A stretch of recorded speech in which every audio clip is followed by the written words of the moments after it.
Talk about an aerobic workout. That is some serious energy that she expands when she does that. Let's give Grace another hand. So the other thing, and this isn't a confession, but it is kind of a funny story. Lots of times we'll do choreographies with multiple dancers using canes like that and swinging them, and it's really, really hard to do that and not hit other people with your cane. And I actually am a little embarrassed to say, but since we're doing confessions, I actually hit one of my friends with a cane on stage one time. And she just kept dancing. She acted like I had not hit her, but then we walk off stage and she punches me as hard as she can on the arm.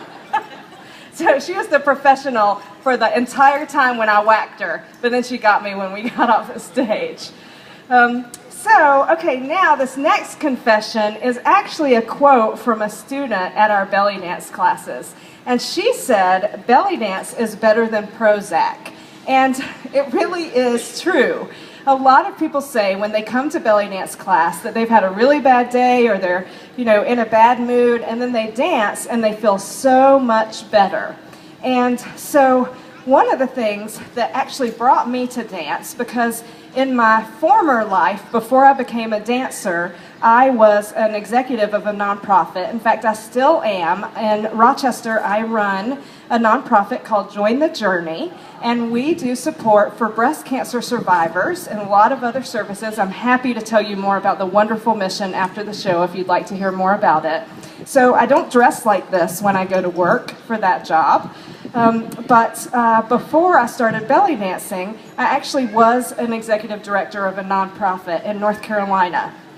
And we were doing a fundraiser at a professional soccer game. I was not playing soccer. I was in the audience at the time, and a ball hit me in the head, and I had a head injury as a result of that.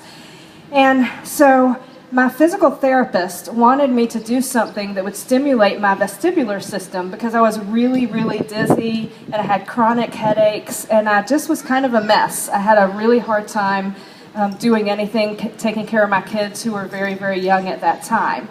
So there was a belly dance class that was about 2 miles from my house, and that's about as far as I could manage to drive at that point in time.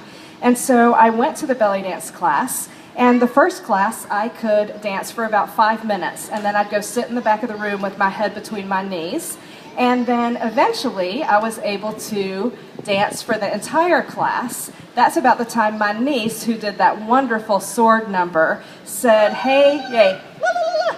Yay, Aunt T." I'm Aunt T, Terry.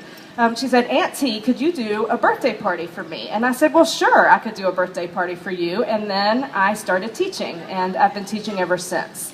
So I used belly dance as a way to heal from a pretty serious injury.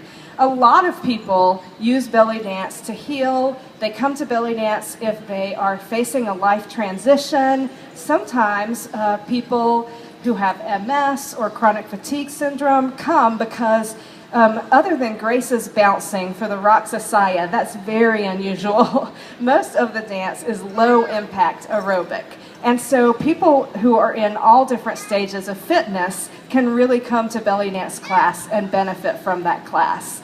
So I just wanted to share a little bit about my story. I did not know when I grew up that I was going to become a professional dancer. And if you had asked my husband, who didn't realize he was going to be so prominent in my conversation tonight, if you would ask him if he would own a belly dance studio and have a studio in his home, he would have said, absolutely not. No way, never in a million years. But he does, and he does. So there you go. So one of the things that I really, really love about dancing is teaching other people how to dance.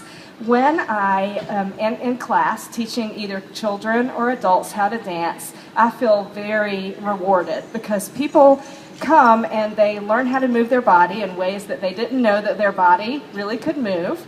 They gain self-confidence, they make friends, and it's really a rewarding experience. So today, when I was invited to do this show and do an hour and 15 minutes of a show, I knew that I wanted to include the students who dance with me because they're so incredibly fabulous. We have 2 student troupes at Rochester International Dance Studio.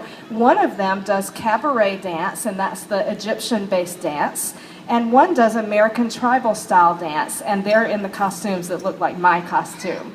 So I'm going to welcome the dancers from Aisha Student Troupe. We've only got 2 who were able to make it tonight. We've got Trisha and Katie, and they will be doing a veil number, Dancing with Veil, that I choreographed. And then Diosel, which is our student troupe for American tribal style dance. Tonight we have Sarah, Suze, Sam, and Megan, and they'll be doing 2 numbers for you, and we'll just go back to back with those performances.